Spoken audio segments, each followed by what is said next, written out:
tanto el corazón como la mente, para que aprendamos cada vez más de la palabra del Señor. También te pedimos a ti, Madre Santísima, que intercedas por nosotros, para que siempre sigamos el camino de tu Hijo. Que estos aprendizajes nos ayuden siempre a comprometernos más en el camino del Señor. Madre Santísima, intercede por nosotros. Todo esto te lo pedimos por Jesucristo, tu Hijo, que vive y reina en la unidad del Espíritu Santo y de Dios por los siglos de los siglos. Amén. Espíritu Santo, fuente de luz, ilumínanos. en el nombre del Padre, del Hijo y del Espíritu Santo. Amén. Es un gusto. Me presento. Van a decir, les ponen puros padres bien chiquillos, ¿verdad? Soy el diácono Saúl de la Cruz Camarena. Estoy prestando mi servicio aquí en el Colegio Gómez de Mendiona y en la parroquia de la Natividad, aquí vecinos suyos.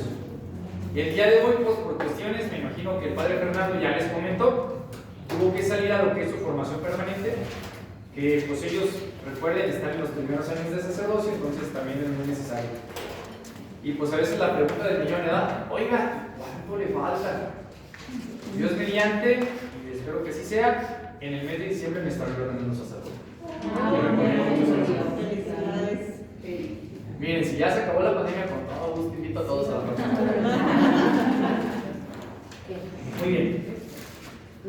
El día de hoy me pidió el Padre compartir con ustedes algunas cuestiones acerca de la, si no me equivoco, segunda carta de San Pedro. Sí, ¿verdad? Muy bien. La diferencia, nada más quiero hacer un preámbulo, sobre todo, ya vieron algunas partes, pero sí quisiera hacer un preámbulo de la carta de San Pedro, nada más recordando lo que ya mismo. Recordando que la división es primera de San Pedro y segunda de San Pedro. ¿Cuál es la diferencia dentro de las cartas? La diferencia es la estructura teológica. Es decir, el mensaje teológico que maneja la carta es la cuestión que te lleva a diferencia. La primera carta habla un poco más de comunidad de iglesia. La segunda va a tratar temas como la escatología y otras situaciones que estaban sucediendo dentro de las comunidades. Recuerden, todo escrito del Nuevo Testamento va dirigido a un público. En este caso se nombra cartas de San Pedro precisamente a aquellas comunidades que fueron, o se cree que fueron evangelizadas por el apóstol, y que por tanto toma precisamente esa cuestión. Por tanto, la estructura de estas cartas son un poquito más, se podría decir, universales, por eso se le llaman cartas católicas, porque precisamente llevan temáticas que pueden bien servir en todas las medidas de la iglesia, teniendo en cuenta, si es la carta de San Pedro, se podría decir que esto se puede tomar como el primer magisterio del Papa. Ahora tenemos magisterio común. Ya lo entendemos, por ejemplo, la última carta encíclica del Papa Francisco, ¿no? Evangelii Vitae. Ese tipo de encíclicas es ahora precisamente lo mismo que estaba San Pedro en ese entonces. La diferencia es que recuerden, el canon de la Sagrada Escritura lo pone como palabra revelada porque se cree que es la doctrina del mismo apóstol. Muy bien. ¿Hasta aquí vamos bien? Ok, entonces comenzamos con la cuestión de la estructura. La estructura dentro de esta carta es bastante breve. Vamos a tener una división en 5 partes, pero que no van a ser muy, se podría decir, extensas. Tenemos la cuestión del encabezado, llamado a la fidelidad, alerta contra los falsos doctores, preparación para la parucía y conclusión. Esas van a ser las 5 partes en las que va a estar dividida nuestra carta. Sin embargo, si ustedes se fijan por el número de versículos y capítulos, es de las cartas más breves que existen. Evidentemente no le gana a las de Tesalonicenses, ¿verdad? No, perdón, la de Santiago, que casi nomás son 2 versículos, perdón, 2 capítulos. Pero tiene algunos mensajes muy profundos. Muy bien. Miren, la cuestión del encabezado, más que nada, normalmente en las cartas es precisamente a quién va dirigido. ¿Qué ¿Cuál es el único dato interesante en el cual rescatamos aquí? La comunidad a la que se está dirigiendo. Aquí no quisiera darle tanta importancia porque precisamente se le toma como que es una carta por la cuestión de que tiene un destinatario y tiene un remitente. Si ustedes se fijan, ¿ya vieron Carta a los Hebreos? No. Carta a los Hebreos es otro rollo. Si se fijan, la temática aquí es cartas católicas y a los. Se van a dar cuenta que la carta no es a los hebreos y ni siquiera dicen que es del apóstol San Pablo. Les estoy adelantando un poquito, no nada más, para que vean la diferencia. Por ejemplo, ¿por qué el Evangelio no le agregamos que es carta? También lleva un remitente y un destinatario. Si no, pregúntenle a Lucas, querido Teófilo, te escribo esto según yo lo escuché de los apóstoles. Aquí también pasa lo mismo. ¿Cuál es la diferencia del Evangelio entonces? Que el Evangelio data vida, obra, hechos, pasión, muerte y resurrección de Jesús. Las cartas no. Las cartas es un mensaje doctrinal. Esa es la diferencia que vamos a tener dentro de ellas. Y es ahí donde decimos, ahora sí, carta de San Pablo a los Efesios, a los Corintios, a los Tesalonicenses, porque llevan la misma estructura. En este caso, las cartas católicas son de otros apóstoles, y aquí encontramos la de Pedro. Entonces, el encabezado tal cual va a ser esa cuestión, ¿a quién va dirigido? Sin embargo, sí tiene una cierta importancia porque no es lo mismo en ese entonces dirigirse a los judeocristianos, a los paganos y a aquellos judíos que apenas se estaban convirtiendo. No es lo mismo. Por ejemplo, carta a los Gálatas, que se la pasa diciéndole San Pablo: no escuchen a los falsos profetas, no los escuchen, no escuchen a aquellos que se desvían de la doctrina de Cristo, no escuchen. ¿Por qué? Porque precisamente había estas cuestiones dentro de comunidades judías que te decían que la circuncisión era más grande que el bautismo, y los apóstoles decían no, es al revés. Entonces el encabezado, precisamente el remitente, va a esa cuestión, ¿a quién le está hablando? Y de ahí también vamos a sacar muchas conclusiones doctrinales de la carta. Es decir, que el lenguaje va a estar apropiado para este tipo de público. En este caso, Pedro estaba más enfocado a la parte judeo-cristiana, sobre todo a la parte de judeo-cristiana de Roma, que fue la última parte donde él estuvo evangelizando. Y como saben, pues él pereció. A ver, alguien que me diga de qué manera. ¿No? ¿Han visto la cruz golpeada? Él se sintió indigno de perecer crucificado como su maestro, por tanto que yo haber sido crucificado de cabeza. Entonces, dato curioso, cuando vean la cruz volteada con el Papa, no es un signo satánico, ni masón, ni nada, es el signo de la muerte de Pedro, ¿sale? Muy bien, ahora sí, aquí comenzamos con los temas de interés, llamado a la fidelidad. Por favor, alguien que me lea 1, 3, lo vamos a dejar hasta el 11 nada más para, de todos modos la temática es parecida, para no irnos tan profundos, ¿sale? Del 3 al 11. Del 3 al 11, por favor. Somos partícipes de la naturaleza divina. Su poder divino nos ha dado todo lo que necesitamos para la vida y la piedad. En primer lugar, el conocimiento de aquel que nos ha llamado por su propia gloria y fuerza. Por ella nos ha concedido lo más grande y precioso que se pueda ofrecer. Ustedes llegan a ser partícipes de la naturaleza divina, escapando de los deseos corruptores de este mundo. Por eso, pongan el máximo empeño en incrementar su fe con la firmeza, el conocimiento con el dominio de los instintos, el dominio de los instintos con la constancia con la piedad con el amor fraterno y el amor fraterno con la caridad. Pues si tienen todas estas virtudes en forma eminente, no serán inútiles ni estériles, sino que más bien alcanzarán el conocimiento de Cristo Jesús nuestro Señor. En cambio, quien no tiene todo esto es ciego y corto de vista, y se ha olvidado de que fue purificado de sus pecados pasados. Por tanto, hermanos, esfuércense por confirmar el llamado de Dios que los ha elegido. Si obran así, no decaerán, y se les facilitarán generosamente la entrada al reino eterno de nuestro Señor y Salvador, Cristo Jesús. Palabra de Te alabamos, Señor. Muy bien, aquí no entraría en los demás detalles porque voy a dar una explicación general a este apartado. Es una exhortación.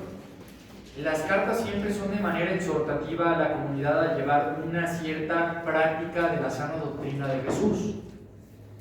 Es diferente al Evangelio. El Evangelio es para despertar la fe en aquel que no ha escuchado de Jesús o que apenas va iniciando en la cuestión de la práctica cristiana. En este caso no. Las cartas siempre van a iluminar a la comunidad cristiana que se está formando. Y aquí es algo mucho más difícil. Aquí lo tenemos ya más estructurado. Por ejemplo, tenemos parroquia, decanato, vicaría y toda la cuestión de estructura eclesial que ya conocemos. En este caso no. Los apóstoles se daban de topes porque ellos formaban, dejaban los pastores, tenemos ahí bien cuadraditos los obispos, a los diáconos, presbíteros, y había uno que otro que se perdía más que los hijos de la Llorona. Entonces, precisamente la parte es exhortativa. En este caso, que nos recuerda, sigan las virtudes que Jesús nos ha enseñado a través del Evangelio que ustedes han aprendido. Ese es el discurso central de la cuestión de las cartas. Hacer que la comunidad vaya caminando derechito. ¿Les suena algo parecido a eso? Magisterio del Santo Padre. Cuando, no sé si alguien recuerde, cuando se hace la cuestión del Concilio Vaticano II, viene algo bien controversial que es la misa de frente. Ese magisterio fue del Papa, dado la Iglesia Universal. Por tanto, ¿qué es lo que pasa aquí? La Iglesia Universal lo tiene que acatar porque es un pastoreo de aquel que nosotros creemos que es el sucesor de Pedro. Entonces, cuando el Papa da una cuestión magisterial, sobre todo que se dice que es de su autoría intelectual, que son las cartas encíclicas, bulas, etc., no me voy a meter tanto ahí porque son bastantes documentos, tienen el mismo sentido. La cuestión de pastoreo de la comunidad. En su momento, cuando salieron las cuestiones de los anticonceptivos, Papa Pablo VI, Humane Vitae, acerca precisamente de la moral del uso de los anticonceptivos. Es la respuesta pastoral a lo que va aconteciendo dentro de la vida de la iglesia. Es lo mismo que hacían los apóstoles precisamente con las cartas, una cuestión un poquito de este tipo, pastoreo conforme a las necesidades de la comunidad. Y podemos encontrar también, ahorita escuchamos las prácticas de las virtudes, ¿no les sonó algo de las virtudes, fe, esperanza ahí? Cuestiones que nosotros ya tenemos más aprendidas dentro del catecismo de la Iglesia Católica, ¿no? Inclusive hay un apartado donde dice las virtudes teologales, esperanza y caridad. En ese entonces no. En ese entonces aquellos que eran los apóstoles, que fueron quienes llevaron la primera, digamos, como tal, la primera enseñanza, pues tenían que estar una y otra vez diciéndoles, no se salgan de esto, esta es la doctrina de Cristo. Y diría San Pablo también, de San Pedro no recuerdo que haya una expresión así, pero diría San Pablo también, si yo no predico a Cristo, ay de mí. Pero yo sé que predico a Cristo, ay de mí, si no va a Cristo. Si se fijan, siempre va a tener estas cuestiones prácticas. Por eso, cuando lean las cartas, sobre todo las cartas católicas, porque es un mensaje universal a las comunidades, tienen que entender la dimensión pastoral y que me dice a mí también. Porque la cuestión de interpretación de este tipo de cosas es menos difícil que en el Evangelio. Me explico. El Evangelio tiene toda una estructura teológica que va a una comunidad y que también es para despertar la fe. En este caso no, va por una cuestión pastoral. Por ejemplo, si esto, lo que acabamos de leer, lo aplicáramos a la vida cotidiana, ¿qué vamos a tener ahí? Ah, caray, ¿cómo está mi práctica de la fe? ¿Cómo está mi práctica de la esperanza? ¿Y cómo está la práctica de mi caridad? Y esa cuestionante también nos la podemos hacer cuando vamos a la Sagrada Eucaristía. Por eso la importancia, ¿no?, de siempre estar complementando nuestra fe, nuestro trabajo pastoral, nuestro conocimiento, que es precisamente estar, en este caso, estudiando la Sagrada Escritura, con la vivencia propia de la fe. ¿Hasta aquí alguna pregunta o ya los perdí?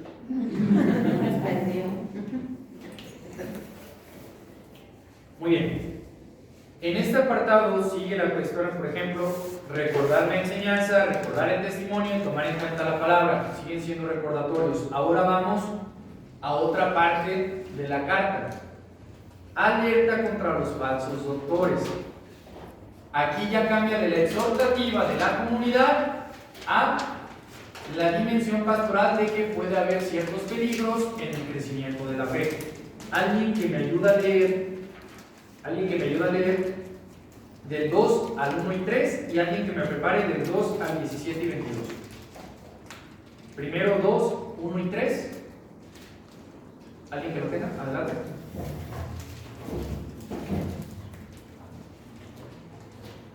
En el pueblo de Israel hubo también falsos profetas, que pueden compararse a los falsos maestros que entre vosotros introducirán herejías perniciosas y que negando al dueño que los adquirió, atraerán sobre sí una rápida destrucción. Muchos seguirán su libertinaje y por su culpa será difamado el camino de la verdad. Platicarán con vosotros por codicia, con palabras y artificios, pero ya hace tiempo que su condenación no está ociosa ni su perdición dormida. Palabra de Dios. Y 2 del 17 al 22, por favor. ¿Quién la tiene?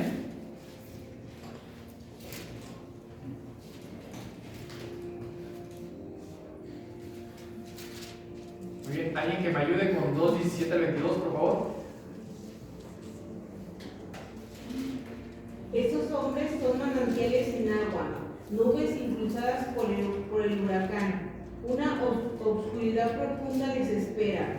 Pronuncian discursos vanidosos y seducen con desenfrenados placeres carnales a quien acababan de apartarse de los que viven en el error. Les prometen libertad, ellos que son esclavos de la corrupción, porque cada uno es esclavo de aquello que lo domina. Y es que si después de haber huido de la corrupción del mundo, por haber conocido al Señor y Salvador Jesucristo, vuelve a enredarse en ella y son vencidos, su situación final es más lamentable que la primera. Mejor les sería no haber conocido el camino de la salvación, que apartarse de los santos preceptos que les fueron transmitidos, después de haber conocido dicho camino. Les pasa lo que dice el refrán: el perro vuelve a su propio vómito y el puerco recién lavado vuelve a revolcarse en el lodo. Palabra de Dios. Pues más gráfico no pudo ser San Pedro. ¿Les parece algo parecido eso?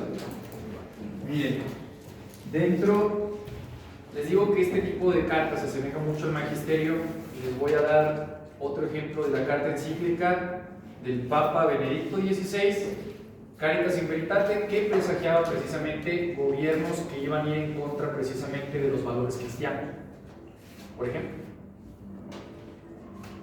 También la cuestión de falsos pastores, ¿seguirá existiendo aquí en nuestra Santa Iglesia Católica del siglo XXI? Sí. Claro. Les voy a poner un ejemplo bien claro, el famoso Padre Adams. Alguien, todos lo han visto, todos, no me pueden decir que no. Hasta a mí me llegó a sacar risa. Ya no es católico y sigue predicando, y mucha gente católica le sigue escuchando.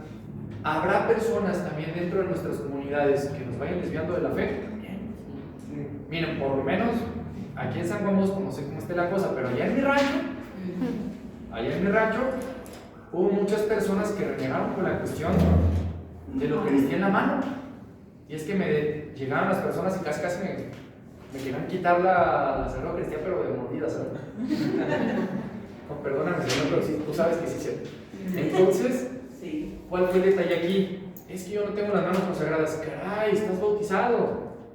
¿A poco piensas que en las primeras comunidades también eran hostias así chiquitas? No, era panásimo. Y cada quien llegaba y recortaba y comulgaba. E inclusive les puedo decir que había más un cáliz, se consagraba más un cáliz para que todos pudieran comulgar. Este tipo de cuestionantes es lo que debemos de ir entendiendo de las prácticas de la carta. En la pastoral actual, ¿qué me dice la Sagrada Escritura? Por ejemplo, si ponemos la cuestión de rebeldía, podemos inclusive hacer un análisis propio de la rebeldía que tal vez alguna vez pudimos tener con la iglesia.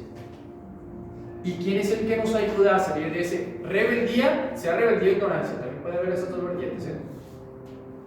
El magisterio que tenemos actual del Santo Padre. ¿Tienes alguna duda de cuestión de moral? ¿Tienes alguna duda de cuestión de costumbres? ¿Tienes alguna duda de ciertas situaciones? Quítate de broncas, lee qué dice la Santa Madre Iglesia acerca de eso. Porque recuerda que si creemos en esto como Sagrada Escritura, debemos de creer también en la potestad que el Santo Padre tiene, dada por Cristo. Si no, estamos yendo más o menos por ahí en una cuestión de herejía. ¿Por qué? Porque estaríamos quitándole el verdadero mérito que tiene la Santa Madre Iglesia hacia eso. Y es precisamente lo que San Pedro le reprocha. Ojo, la cuestión de la doctrina de Cristo es esta. Y si tú te quieres salir de aquí, hijo, pues tanteate el agua a los camotes. Estás perdiendo la oportunidad de ser discípulo de Cristo, de resucitar con Él, por estar en contra de Él. Les voy a dar un último ejemplo de esto para ya cerrar con el siguiente apartado. El Padre Fer terminará. En su momento, en el Concilio Vaticano II, con esta cuestión controversial de la misa de frente, hubo una sección de obispos, que se salieron de la iglesia porque no aceptaron el nuevo rito, llamados los lefebrianos. Aquí en Guadalajara hay iglesias de ese tipo. Sí, tradicionalistas. Por tanto, este tipo de situaciones les suena parecido a lo que nos dice la carta de San Pedro. Personas que pretenden estar encima, ojo, estar encima de lo que nos predicó Cristo. ¿Qué nos dice? Ojo, ¿qué nos dice Cristo en los evangelios? Lucas y Mateo. Tú eres Pedro y sobre esta piedra. Por eso hay que tener mucho cuidado, ¿no?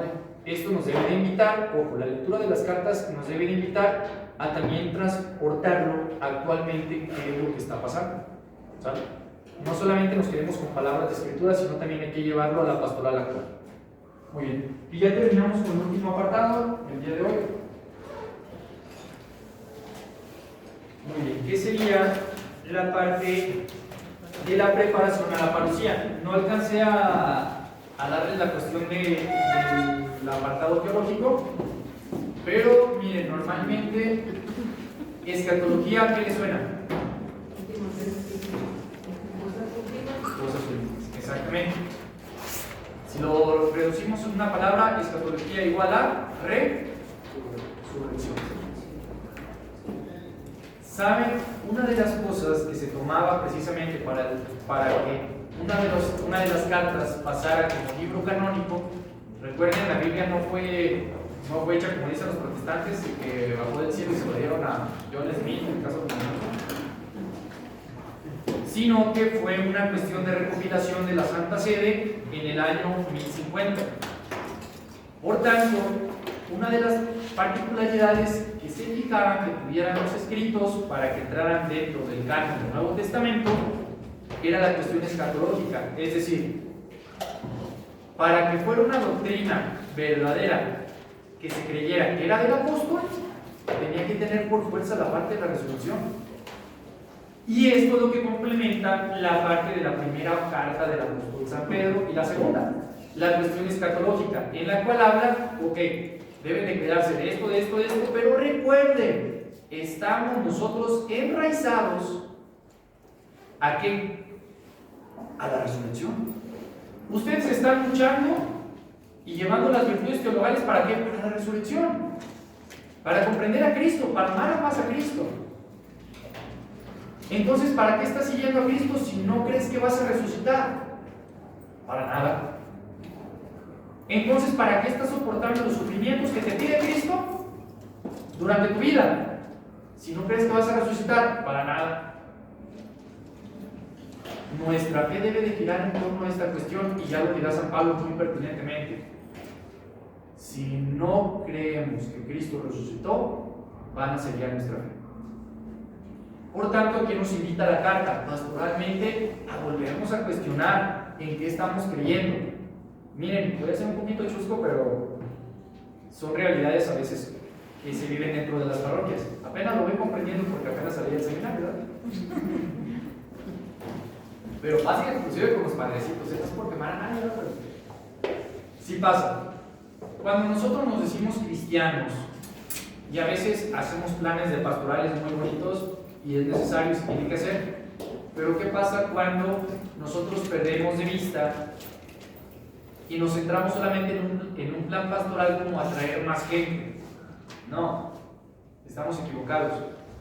El plan pastoral debe ir precisamente a la cuestión escatológica de la persona, es decir, que la persona comprenda que Jesús padeció, murió y resucitó por ella para el perdón de sus pecados, y que su vida tiene otra dimensión en Cristo para la resurrección de la vida eterna. ¿Y saben quiénes son los primeros que se nos olvida eso? Los agentes pastoral. ¿Y saben quiénes son los más primeros que se nos olvida eso? Los pastores. Y a veces nos tiene que venir una sacudida de parte de allá de arriba para comprender precisamente qué es la cuestión escatológica. Por eso, San Pedro, al ver esto dentro de las comunidades, decía: no, mis hijos, me están perdiendo ustedes el hilo de lo que Cristo vino a predicar. Cristo vino a predicar resurrección, no muerte. Cristo vino a predicar pobreza evangélica, no riqueza. Así que si te me estás desviando por un lado, no, déjame decirte, recordarte por qué estás creyendo en Jesús. Entonces, la lectura de las cartas tienen una cuestión principal dentro de la cuestión escatológica. ¿Por qué? Porque las tesis fuertes de los evangelios es la parte de la pasión, muerte y resurrección. Lo acabamos de vivir, Semana Santa. Por eso, en el canon bíblico se aceptaron estas cartas, porque precisamente tenían la cuestión enraizada de la escatología, y es algo de lo que siempre se tenía que rescatar dentro de la doctrina cristiana. Si no me creen, vayan al magisterio.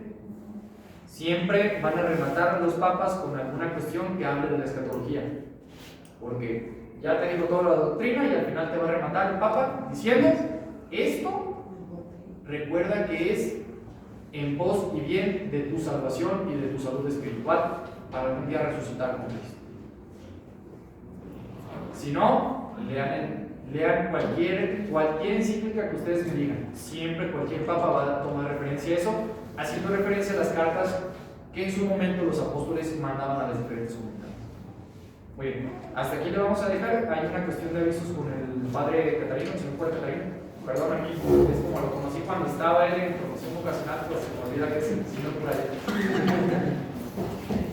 No, lo aprecio mucho, por cierto, él me recibió en el seminario, uno de los tantos. Les agradezco su tiempo, su atención.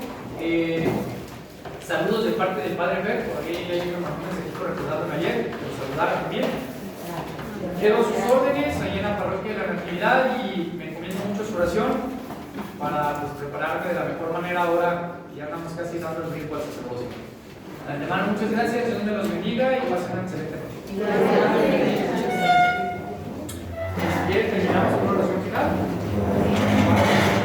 Santo, le damos gracias por todo lo que has recibido, Señor. Aquí quieres que reinas por los siglos de los siglos. Amén. Señor, esté con ustedes. Que la bendición de Dios Todopoderoso, Todopoderoso, que es Padre, Hijo y Espíritu Santo, descienda sobre ustedes, sus familias y los acompañe siempre. Amén. Bonita noche a todos.